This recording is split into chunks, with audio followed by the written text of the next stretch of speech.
The 200-page draft bill has three major parts. These provisions include the merging of the current 5 health professional councils into one body to be headed by a president, while creating different boards for different councils. The bill also aims to empower the health ministry to place doctors where there is a need for medical services, as opposed to allowing medical professionals to choose their workstations of preference.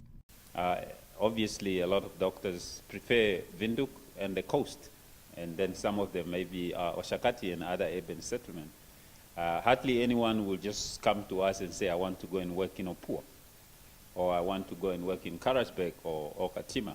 Those distant areas always suffered because of a system whereby healthcare professionals, now being doctors or dentists or nurses, have a choice, and people down on that the placement would be according to the needs, not according to the preference. So we do away with that in the new bill. It will also regulate foreign doctors who would fly in and out of the country to do operations without the knowledge of the authorities.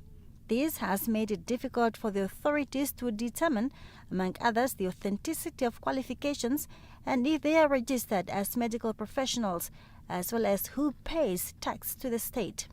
Once the bill becomes law, it will also compel those who want to establish private practices or register as independent practitioners to first offer their service to the public service.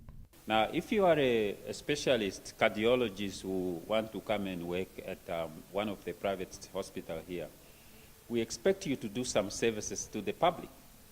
We think it's a fair thing, and it's not a discriminatory thing, because we're talking about universal access to health.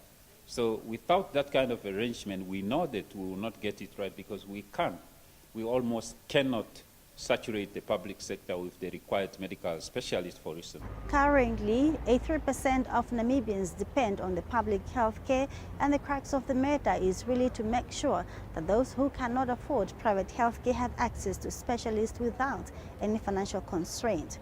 It's really all about social equity. I'm Lami Hengumbi reporting for NBC News.